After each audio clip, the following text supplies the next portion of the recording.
We now take you live to the Central Texas Command Center and the heart of the resistance, rallying patriots worldwide. You're listening to The Alex Jones Show.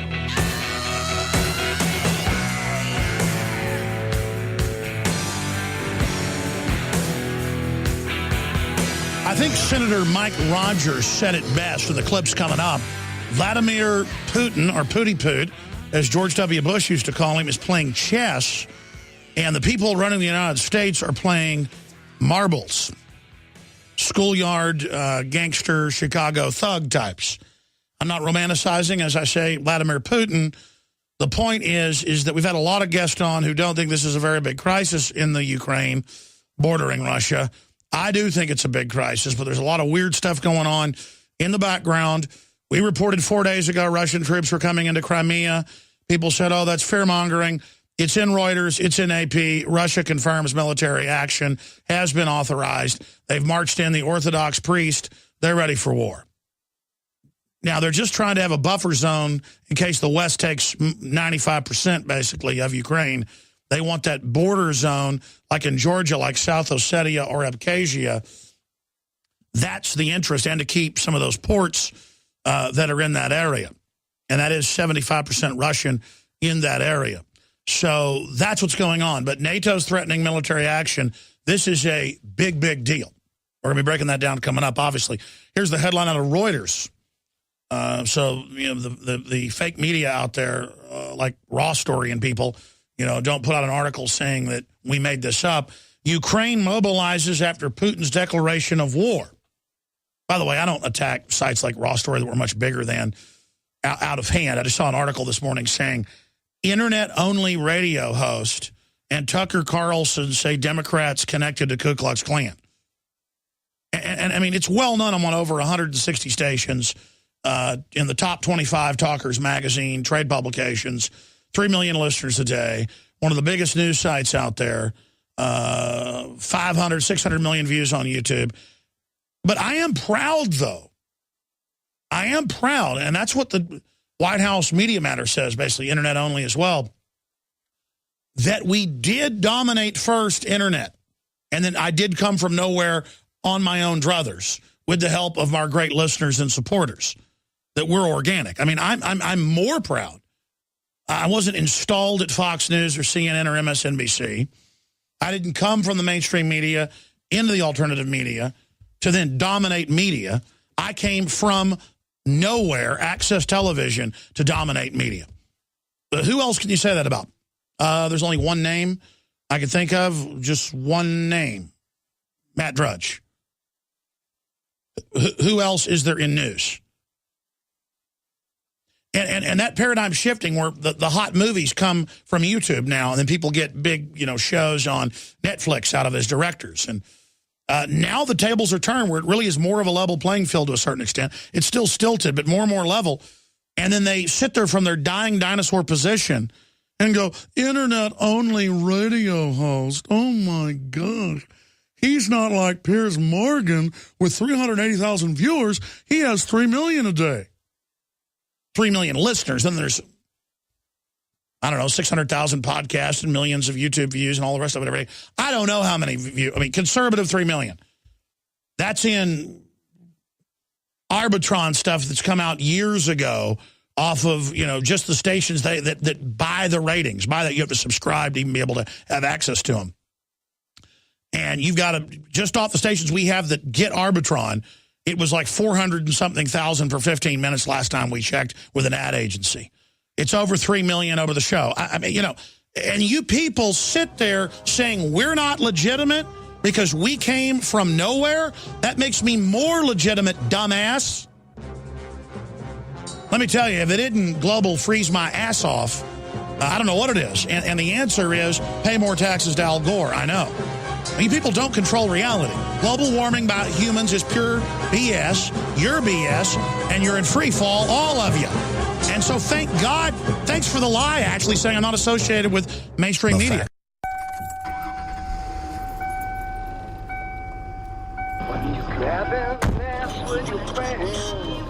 Los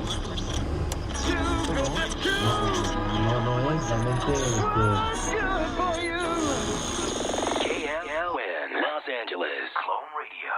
We play the songs that sound more like everyone else than anyone else. Clone.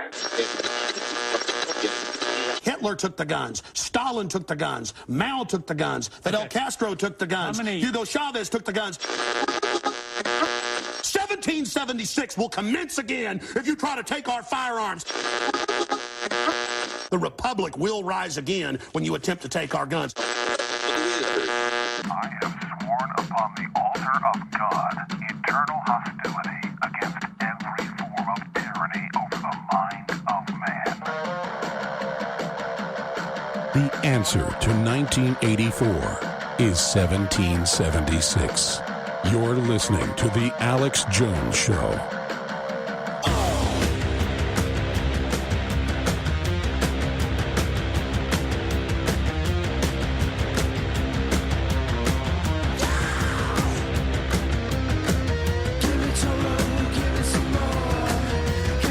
Ladies and gentlemen, it is already Sunday.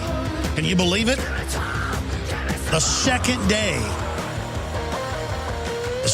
day of March 2014. This year is just blasting past us so fast, even more than last year, like we're in a Lamborghini going down the Autobahn at 250 miles per hour. And the world is racing towards a new Cold War with Russia like never before, ladies and gentlemen. Here are the headlines right now from Reuters.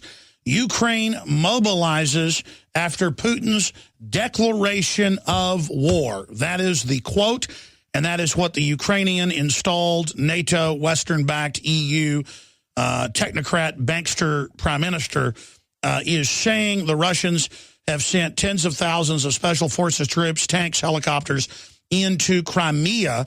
That's 75% Russia and a questionable ethnic zone.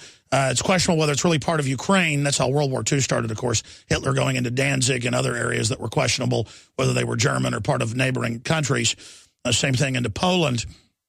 And so Russia has sent troops in to protect their ports and facilities in that area. I want to be clear. I am not taking sides in this whole thing. Russia has a lot of corruption, a lot of problems. NATO, incredibly corrupt, has a lot of problems. The United States, hijacked by foreign banks, being looted and extracted, as Dylan Ratigan properly said before he left MSNBC.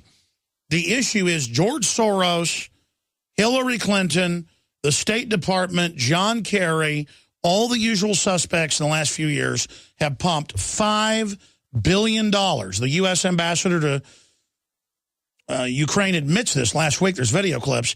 We've played them last week. $5 billion into Ukraine for this destabilization.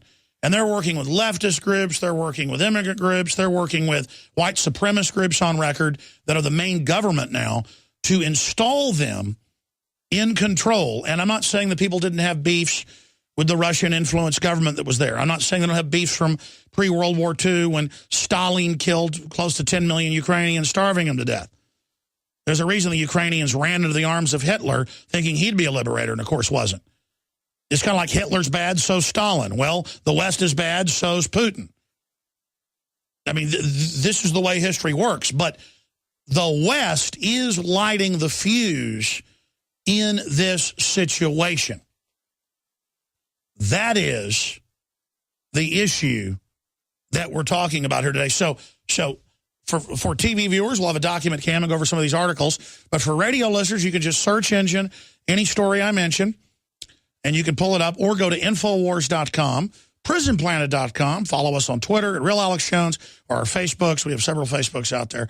Or you can also go to places like DrudgeReport.com. There's a lot of sites out there really covering and following this right now. But if you're a TV viewer watching us on InfoWarsNews.com or Infowars.com/show, you can actually see what's going on in a full-bore radio/TV production going on. We don't just have webcams.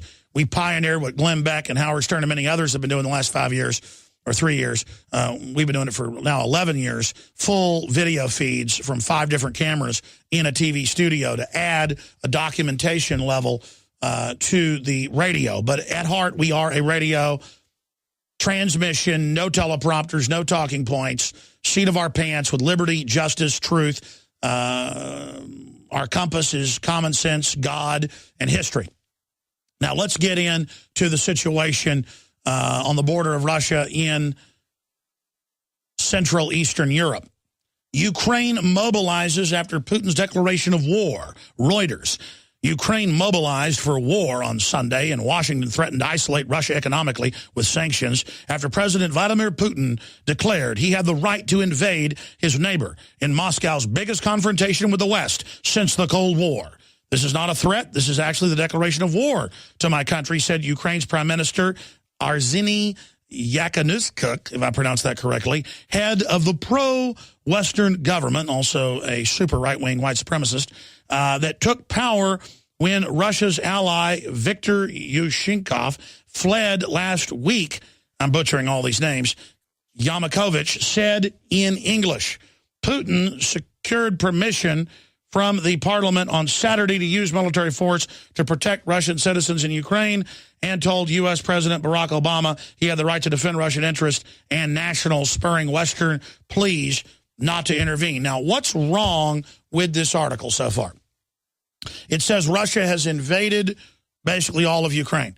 Russia invaded an area 75% controlled by Russia, in many cases going back and forth for 500 years, known as the Crimea. They've had the Crimean Wars, not war. This is a heavily disputed area, and it's 75% Russian. And that's where they've got their military bases and their ports already.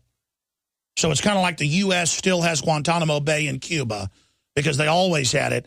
Even though the communists took over, the Marines stayed there and said, you're not getting it. That's what's going on here. And I'm not defending the U.S. keeping Guantanamo Bay. It's gigantic, by the way. I'm not defending Russia coming in and grabbing the Crimea. But it's a very small area. And it's Russian, basically. And they've had wars for hundreds of years over it. Let's just get that straight. So they're telling you they've invaded Ukraine. That's not the case. But Russia, I guarantee you, wants and is inviting, just like happened in Georgia in 2008, in a South Ossetia and Abkhazia, same kind of zones on the Russian border with Georgia, demilitarized UN zones with Russian bases in them. They're inviting the paramilitaries and the mobilizing Ukrainian military that says they're mobilizing for, quote, war with Russia and admitting they can't win, begging for NATO to come in. Russia's waiting for them to attack. And then Russia will pour in and take half of Ukraine, which is already pro-Russia, right up to the river and the border with the capital, Kiev. And that's what's going to happen. That's where everything is pointing. So there you go. That's the facts. And they say later in the article, Russian forces have already bloodlessly seized Crimea, an isolated Black Sea peninsula where Moscow is a naval base. That's it. That's where they are. That's where they went. So they later admit that, but say they basically invaded all of Ukraine. It's just not true. Okay, there you go. They took Guantanamo Bay, basically like the Marines did. Let's move to the next article. Prime Minister, Russia has declared war on Ukraine. And that's an Infowars.com article. We're on the brink of disaster. We're at a red alert. He went on to say the video is on Infowars.com. Now, continuing, we're going to play this clip right now. Well, you know what? First, let's play the Western-backed, new installed over the last elected prime minister, the new installed leader, Arseniy Yatsenyuk, says Ukraine on the brink of disaster. Let's play that clip, then we'll play this clip with the senator talking about what's really happening over there.